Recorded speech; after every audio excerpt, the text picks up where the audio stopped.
Manchester United are the champions of Europe again.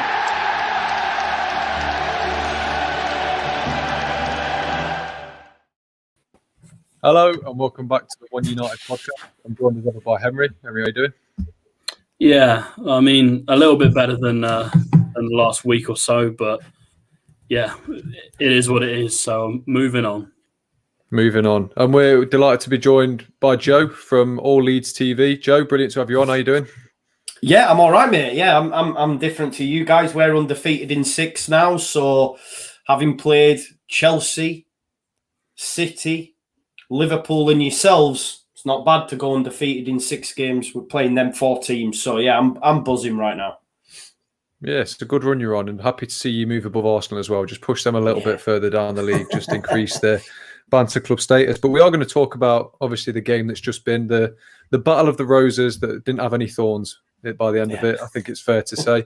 So I'll come to you first, Henry. What are your immediate thoughts of the game? You know what? I've never watched a United game and thought, like, I didn't. It's not that I didn't care, but I'm sat there thinking, like, I'm sat there looking at the game. It was okay, but my mind kept getting dragged into. I just can't believe what's happened in the last week. Like, the game it almost became irrelevant. We're pretty much second, so I guess that in a sense might have distracted me a little bit, but it was one of those where a rivalry felt like it wasn't a rivalry. It was just, 2 sets of fans that now have got to the stage where they don't even hate each other because none of it's the fans' fault. So I guess, a little bit distracted, got a little bit bored, to be honest with you. And, it was what it was. It was just a normal game and it felt a bit odd. There we go. And I'll come to you, Joe. Do you sort of agree with Henry? Do you think the events of the past week sort of took the sting out of what should have been a really intense game? Not this game for me. It was the Liverpool one for me. Like, we equalised on the 88th minute, and all my joy of that moment was sapped out of it because I didn't know what it meant at the time. Obviously, the ESL was still a thing at that point. So it was like, well, what does it mean anyway? Do you know what I mean? So I get it. And like I say, it's mad. It's mad for me as a Leeds fan, tweeting Glazers out, tweeting Buck out, tweeting Kroenke out, all these things, because I've quite enjoyed that sort of stuff from afar. Obviously, we've been through the mire previously as a club, and no doubt Man United fans were enjoying it when we were in League One. We're minus 15 points. It's the nature of the beast. But I don't know. There has been a little bit of unity. It's not going to last forever, is it? Do you know what I mean? Let's be honest. Give it a couple of weeks, it'll be gone. But I hope, that you do manage to get the Glazers out, if I'm honest, and then we can get back to renewed rivalries because it needs it. And I think if the fans are there, it's a totally different kettle of fish. Next season, fans back in ground, it'll be back there 100%. Yeah, completely agree with you. I'll stick with you then, Joe. Obviously, it was a good point for Leeds, obviously a good point for United, but I think Leeds, going into the game, would have probably taken a point more than United would have. So what do you think Leeds did well in the game?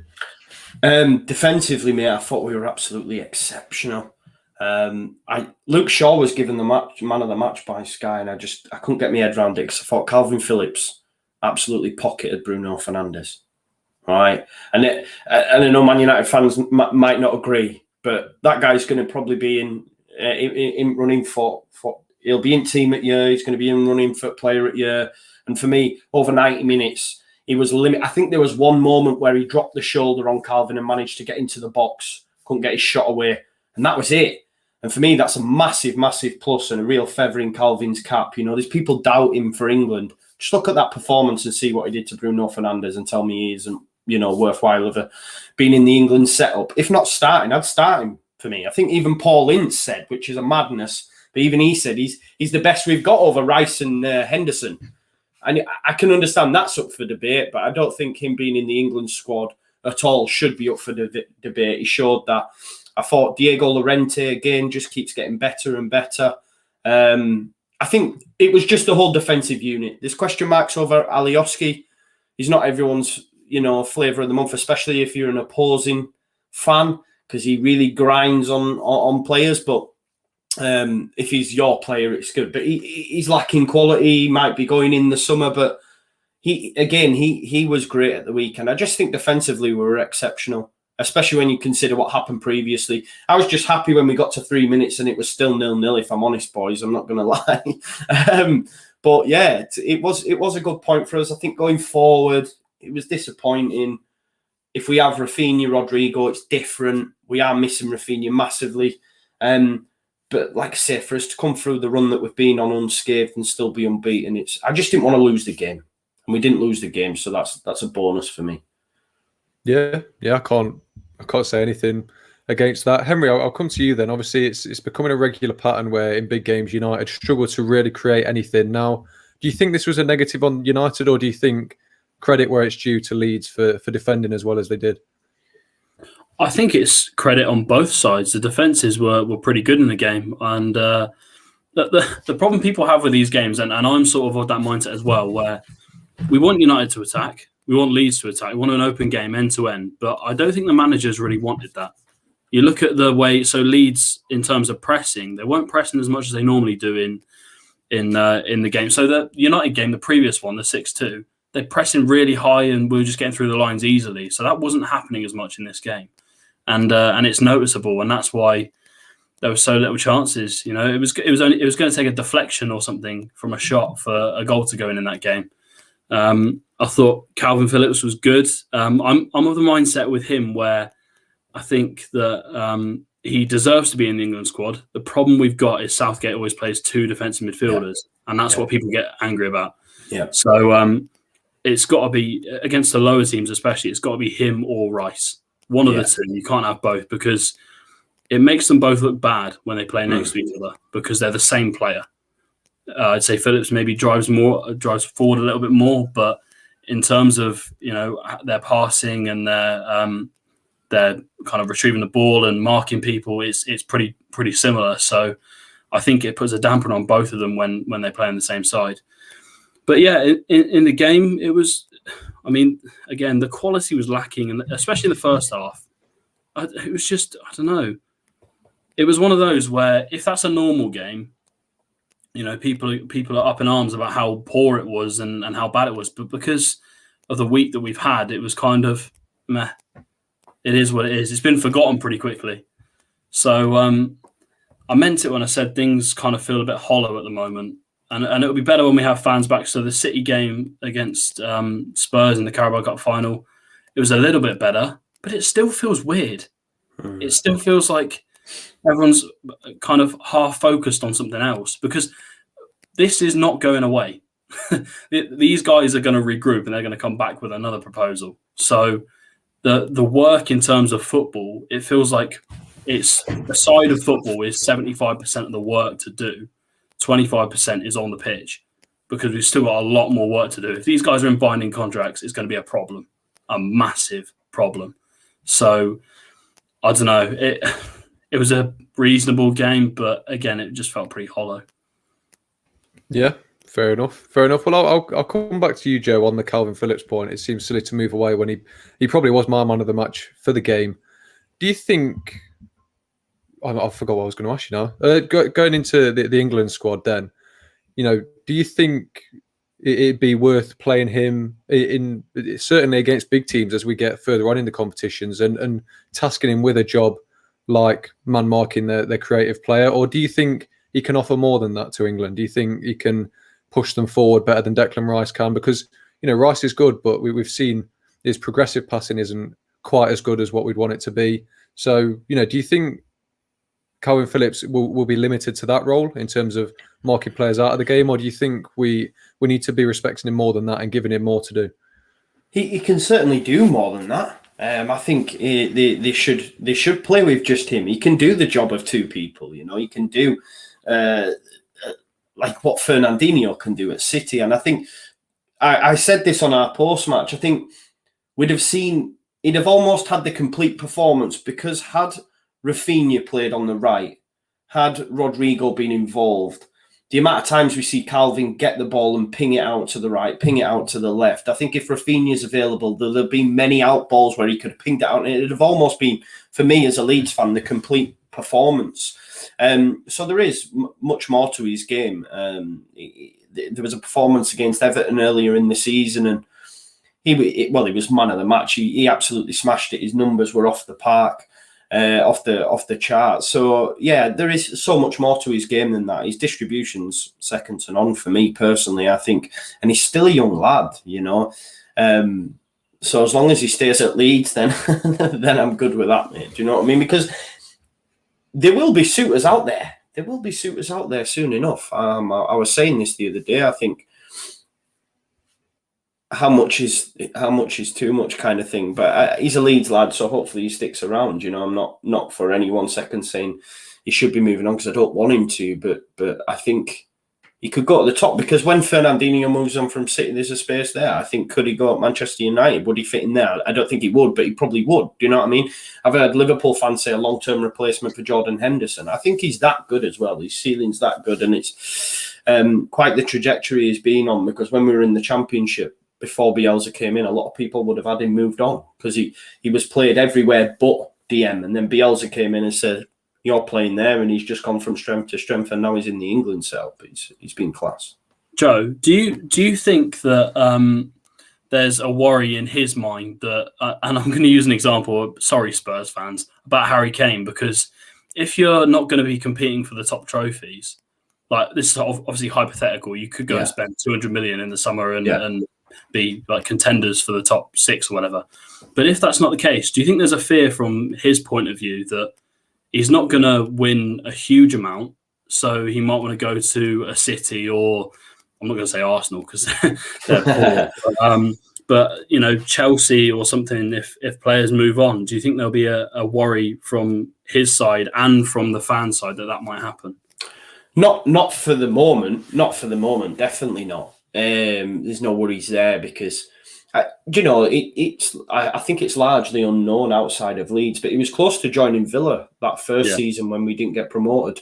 He was very close. Until we seen the documentary, we sort of like laughed it off. Now it won't happen. But it was actually his granny Val. She became a bit of a celebrity in Leeds through that, but she's passed away now. Rest in peace. But she was quite pivotal to him staying at Leeds, because he has such a big family. And she was saying, like, I said to him, like, what will I do? How I won't be able to see you, etc. So he made that decision to stay at Leeds. So it just shows how close he actually was to going, to Villa after that first season. Obviously, second season, we win the league by 10 points, we come up. But I think he's still just pinching himself at the moment where he is. Who knows what we're like in 3 seasons' time? I dare say that we actually will be challenging up in that top 6. I'm that confident with Bielsa at the helm and the top type of players that we're linked with and we're looking at bringing in. Then, I don't see why not. I don't see why not. We're going to follow a Leicester model. That's what they've said. And we've paid 17 million for Rafinha. Look at Mahrez, what they did with him, for example. He's going to be going for almost 5 times that, in my opinion, anyway. If not this season, next season, or the season after. I'm really concerned that he might rock up at your place, if I'm honest, with his good friendship that he has with Mr. Bruno Fernandes. So that does concern me. Leeds fans always shut it down, but you've got to be realistic. I think if he does stay in England and he does continue on the trajectory that he's on, then Man United's unless they buy Sancho or get another right winger before then, I don't know. But it'd be the ideal person for you, I think, on that right-hand side. Yeah, probably. Yeah, fair enough. Well, we'll pull it back to the game then. Obviously, we've spoken about the negatives, the positives, of Leeds' performance. But, watching it, I got the sense that you could have done a lot better going forward, because you had multiple chances to counter-attack on us. You had numbers over, and it was that final ball that killed you off every time. The distribution from midfield just wasn't quite there. So are you disappointed in that sense? Do you feel like, had everyone been on the game, they could have got more? Because, we spoke about Patrick Bamford before the game as well, didn't we? And I was sort of relieved. I was relieved to see he didn't really get a sniff because of how sort of toothless you were going forward. Does that disappoint you as a fan? Yeah, I mean, there's been a lot of debate about this recently because there has obviously been a slight tweak from Bielsa in these big games. We've seen that, we know that from the previous fixture where we got beat 6-2, we were all going, oh, we went out on a limb and unfortunately for us got caught napping and got battered that day by the scoreline. Anyway, the match, I know you won by 6-2, but it was pretty end-to-end at times. But I think we've got to accept that. Because if we'd have gone into this game with the same gusto as we had at Old Trafford, we could have been on a similar sort of scoreline. I think that's where, for me, Ollie got it wrong. I think Ollie was expecting the same game. And that's why he went with James. That's why he went with Rashford, why he went with Greenwood. He went for the pace, I was calling them pace merchants, and I didn't mean that in a derogatory way. I meant it like they're fast. Do you know what I mean? I think someone said, stop calling them pace merchants. There's more to the game than that. And I was like, no, I understand that. I'm just saying that's, for me, how Ollie's looked at it and gone, I'm going with pace. It'll be much like the same fixture, and it wasn't, the case. Maybe you should have started with Pogba. Cavani maybe would have given you more from the set pieces that you did have. But just bringing it back to Leeds, I guess for me, it's personnel, James. I think that's our issue and has been the issue throughout the season when we have come unstuck. Is quality, Some people have been giving me stick, but I still believe this is largely a championship level squad, and we're 9th in the Premier League. But it just shows the impact of Bielsa and what he can do. If he was at a top level club, I mean, I dare say, well, we know what he did, against you in the Champions League. Do you know what I mean? When he took Bilbao as far as he did, so. I think it's down to personnel and the players that are replacing the likes of Rafinha. Helder Costa, it's not on the same level. Tyler Roberts is not on the same level as Rodrigo. Bamford, for me, looks a bit leggy as well. People say Bielsa burnout. It's not that as such, but something's not quite right with Bamford. His form's dropped since he didn't get in that England call-up, to be fair. He was flying up until that point. Watkins got in ahead of him, and then he's not scored since. And I'm not saying that's why. Maybe it might have had an impact, but he just has to do a lot of work, does Paddy Bamford, and naturally there's been a lot of football played this season. I genuinely think it is as simple as not having a Rafinha on the pitch, because when them balls get thread out, he's that good with the ball at his feet. It have caused all sorts of problems, I think, down that side, But listen, Manchester United defensively are no mugs either. You're good. So it was always going to be hard for us. But look, I was just happy. I know Man United fans might not be, but I was happy I just wanted this undefeated run to continue. Didn't want to be on the end of hiding. And yeah, we didn't create an awful lot, if at all, but I was just more impressed with the defensive display for me. It was nice to see, especially when you consider what happened last time. Yeah, fair enough. I'll bring it back to you then, Henry. Obviously, there's talk there of Solskjaer's tactics and the way he approached the game. Obviously, there was a few surprises with the lineup. Pogba left out, Cavani left out.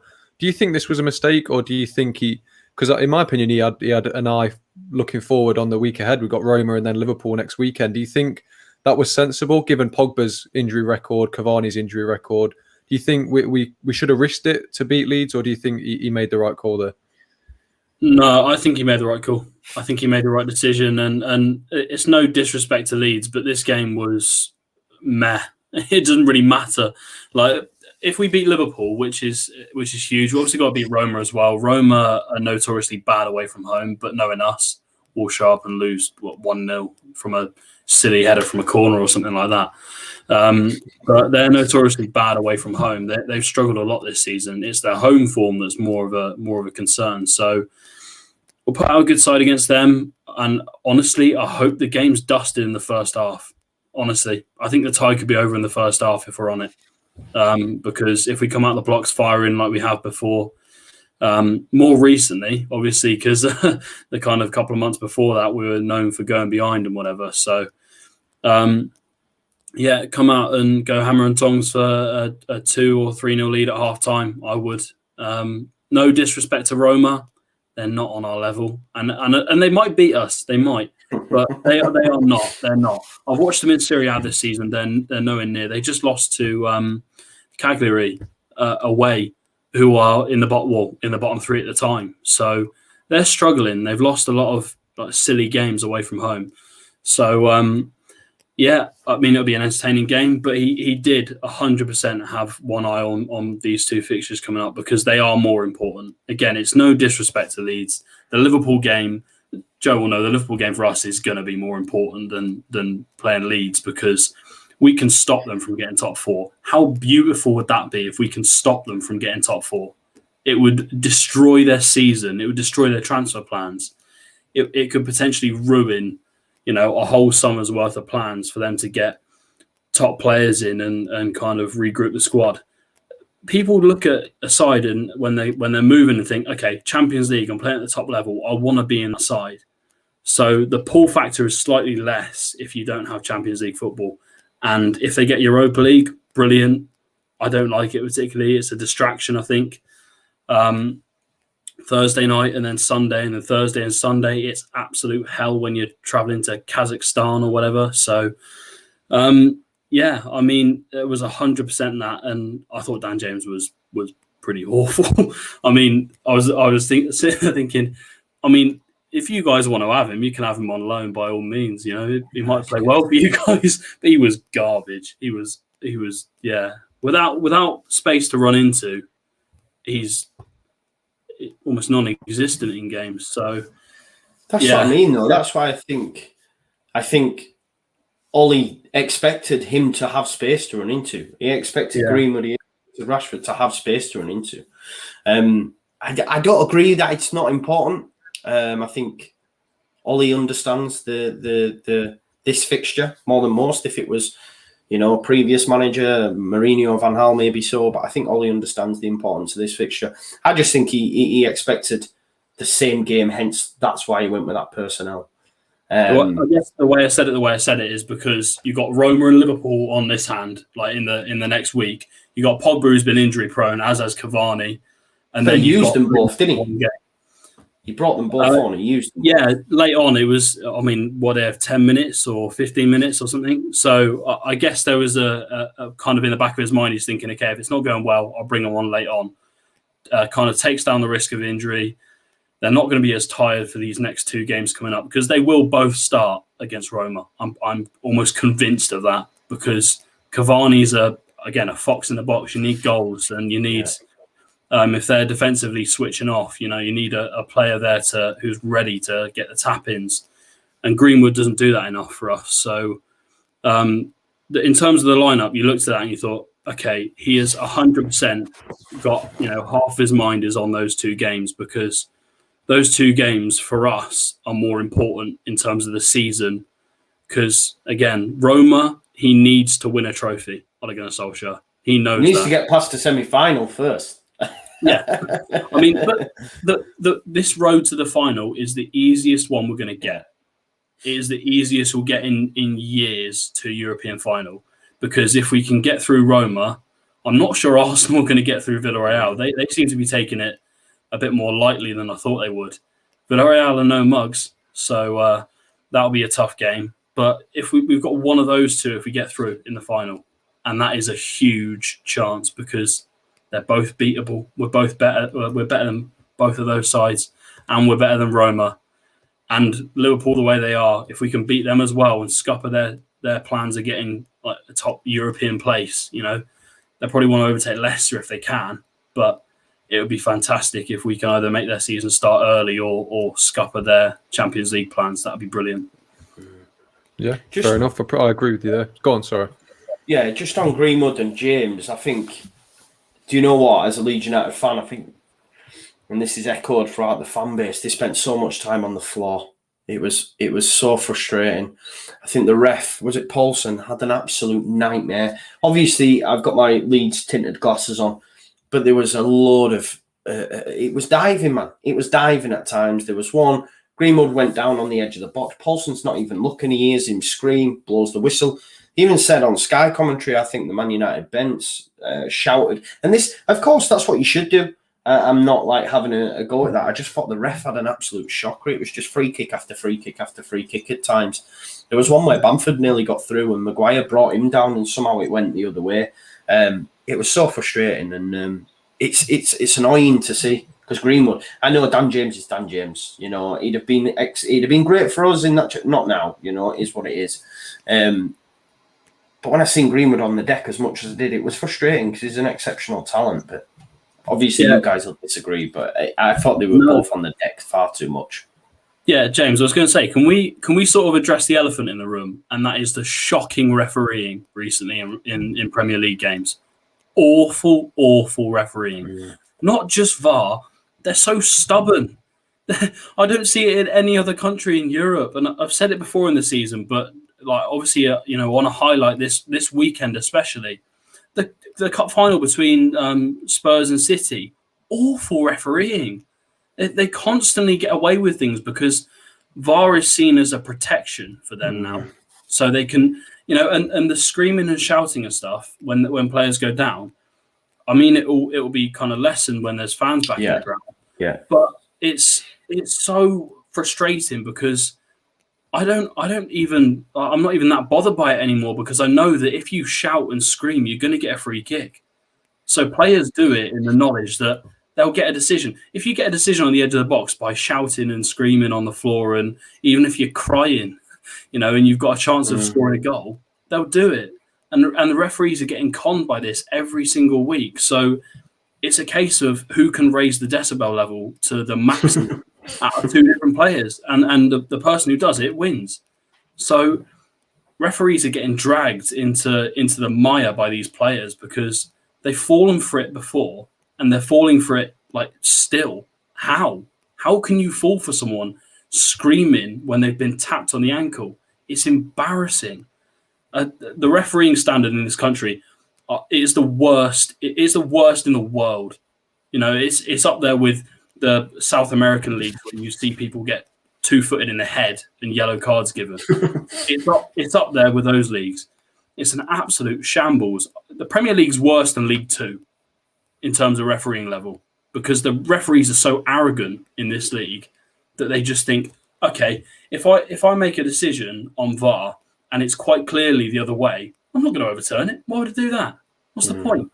Protect myself. I think the West Ham one at the weekend, Balbuena, when he's cleared the ball and his legs followed through, and yes, when you slow it down, he's connected with Chilwell's calf, but he literally was clearing the ball. Like, it's like, what's he supposed to do? Not kick the ball just in case someone's foot gets in the way after it. I think it's madness. I've called for it before, and I think top players and pundits and whatever should call for it now.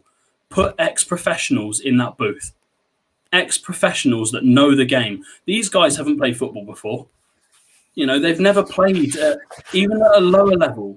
If you look at that, and football fans understand it, and I'm not going to say the people that don't play football don't understand it, but you understand it a little bit more if you played the game, where that challenge, if you kick the ball and you've gone into someone, there is no intent or malice whatsoever there. What's he supposed to do? Is he supposed to cut his legs off halfway through a challenge? So there needs to be ex-professionals in there that can make a call and go, okay, I played the game and I know for a fact he did not mean to do that. It happened with Leeds against City? Yeah. So these decisions are ridiculous. Put an ex-professional in there, pay him however much he wants. Put him in there and you'll get the right decisions because they know the game. These referees haven't got a clue, and they're going off rules that are made up for them. You know, and then they'll alter the rules 2 weeks later if it's not looking good for them. And then they'll move it back. Oh, yeah, we're going to change the handball rule. Oh, yeah, we're going to change this, change that. It's all a protection scheme for these referees, and I'm absolutely tired of it. I'm tired of VAR now, to be honest. I've been pro it for the whole season.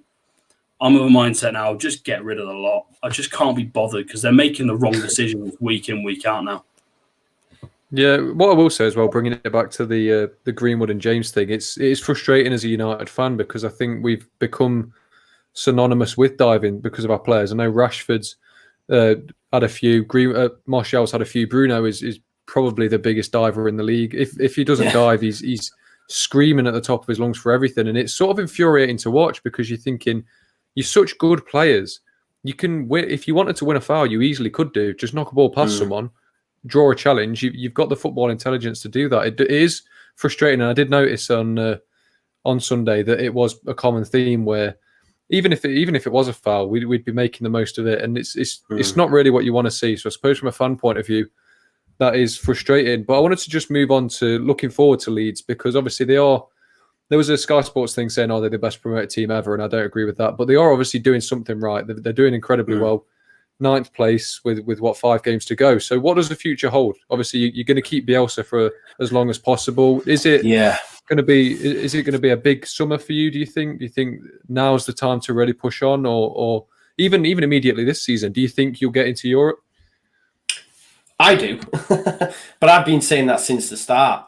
I've been called deluded and all sorts, but we're 6 points off 7th now with 5 games left to go. We've got Spurs to play, and then after that, the rest of the games are against teams in the bottom 7. Leeds' record against teams in the bottom 7, we've got a possible 27 out of a possible 30. We've only lost once against teams in the bottom 7. Beating Southampton 3-0, West Brom 5-0, you know? So our record against teams in the bottom 7 is exceptional. It's only Brighton we've lost against, and we were playing on an absolutely shoddy pitch at Ellen Road. We had to pay for a new pitch from Daniel Levy at Spurs, to be honest. It was an absolute shocker. So for me, I think we can get 7th this season. We'd have to largely go undefeated, continue this run. But look, we're 6 games undefeated, as I said at the top of the show, but playing Chelsea, who were flying at the time, yourselves, City, and Liverpool. So I don't see why we can't do that against teams that we've already beaten and that are in the bottom 7. We just need to be a bit more expansive, and we'll see that, because the question's out whether or not Bielsa's just going to adopt these sort of tactics instead, in case of being a bit more pragmatic against the bigger teams, but then switch it back to how it was against the lesser teams. We'll have to see when we face Brighton at the weekend. As for the summer, we'll do good business. We spent like 100 million this time. I think we'll go again with the same amount. We've got investment from the 49ers. I expect us to go after a new left back. We've been linked with Tagliafico. Maybe someone to help when Calvin's out, because whenever we lose Calvin, we look at a totally different outfit. He's a massive, massive loss. A new midfielder. We've been linked with Rodrigo de Paul from Udinese. I think the thing is as well, like Bielsa's such a big pull. I mean, look, we got Rafinha from a Champions League club. He could have played at Champions League this season and put himself in the shop window that way. Instead, he's come to Leeds United to work under Bielsa, and he's enjoying his football here, you know. So as long as we get recruitment right, then we'll be all right, you know, because I think the ceiling for Leeds United is much bigger than, you know, people say Sheffield United. I've heard that now. Oh, Sheffield United. But come on. With all due respect, this is Leeds United, not Sheffield United. Obviously, I'm going to say that, but I think the thing is with Sheffield United as well, they got the business wrong. You know, they've spent, nearly 100 million on strikers alone. They all can't hit a barn door. You know, that's where they've gone wrong. You know, Brewster, what's he doing? I'd say that side last year, though, I'd say was up there with top 10 best promoted teams, because... Oh, yeah, don't get me wrong. They're League One players. Most of them are League One players, League One standard players at best. Yep.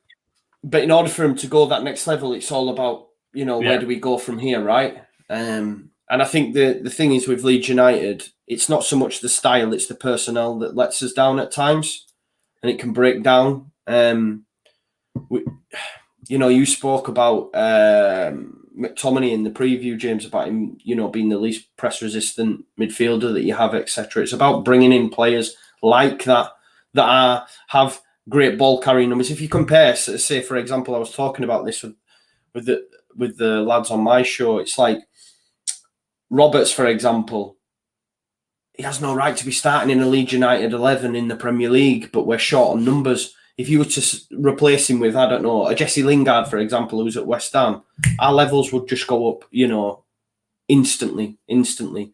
So I think it's all about recruitment. Your man in the comments said we signed Rodrigo. Yep, we did. He's had COVID. He's had injuries. He's had a start season. I think next year, as is always with Bielsa, it takes a while for these players to adapt to his style. You know, it's a lot. They have to have certain body fat levels. You know, they play murder ball during the week, which is just constant football. It's tough going, so it takes a lot of adapting to it. But yeah, Rodrigo, Rafinha, Llorente, Robin Koch, they're all internationals, you know. So if we were to go again and get another 4 internationals, then I don't see why European football, if not this season, next season's definitely on the cards.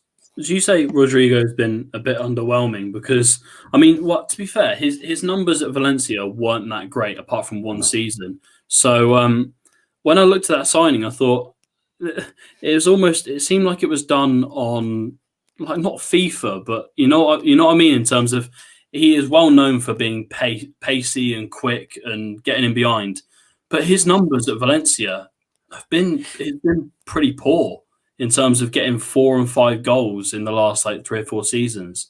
So he might come good, but do you not think that was It was never about. This is the thing with Bielsa. I've said this point myself. You know, people saying at the start of the season he needs to start ahead of Paddy. He's never been a goal machine. Like you said, the numbers show that, but he's been employed in a different position. He's not been playing as a number 9. You know, he's been playing behind the striker. So it all depends. Look, whoever Bielsa signs off on, I'm totally fine with. You know, I'm totally fine with. I think you'll see a much better season from Rodrigo next. Like I say, he's been injured a lot and he's had COVID. It's been stop-start. He hasn't played many games at all. He's injured at the moment. Yeah. You know, I don't even know if he'll be fit for Brighton. So I'm just reading your man's comments here. He's loving it, John, isn't he?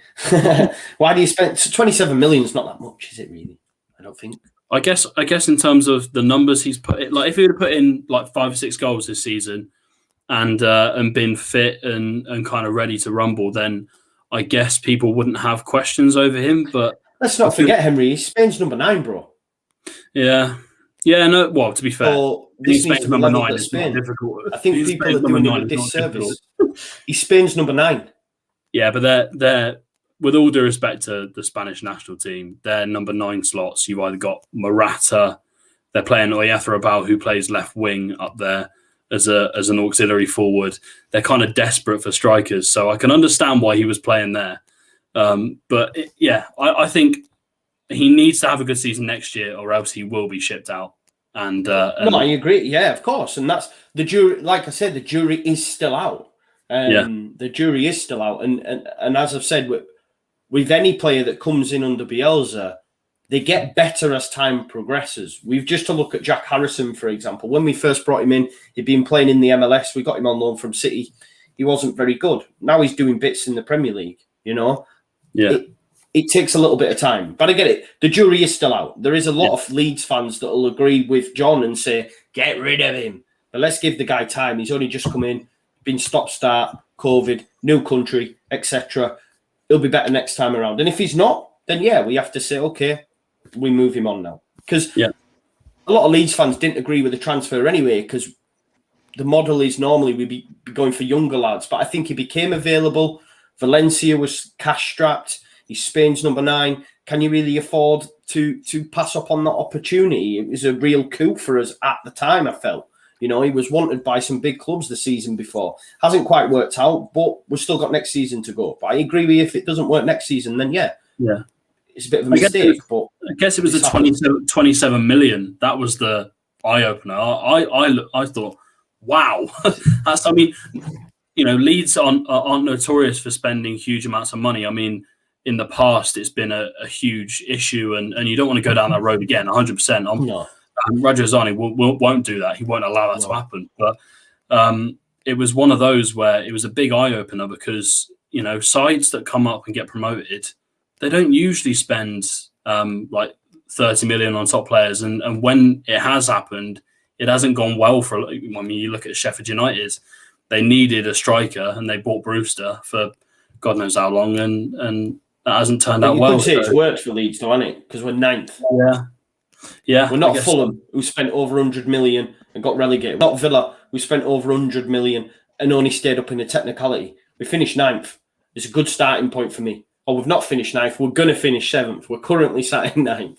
But I think our business was good. And for every bad one, if you say Rodrigo's a bad one, we paid 17 million for arguably the best transfer of the window. The only one that surpasses it for me, or maybe is close to, is Emilio Martinez at Villa. But other than that, I can't think anyone for the value that we paid for Rafinha at 17 million. And I'd argue you to find me a better transfer than that. Yeah, that's fair enough. Yeah, fair enough. Maybe other than Ruben Diaz, but we have got to end it there. We're on tight time constraints, so we'll leave it there. Joe, massive thank you for joining us. It's been brilliant to have you on. If you haven't already, check out Joe on Twitter and check out All Leeds TV on YouTube. As painful as it is to say it, they're a good Leeds channel, so go and check them out. And Henry, as usual, massive thanks for joining me. No problem, man. Thanks. Thank you to everyone who's watched and contributed. Be sure to like and subscribe, and we'll see you next week for another episode. Manchester United are the champions of Europe again.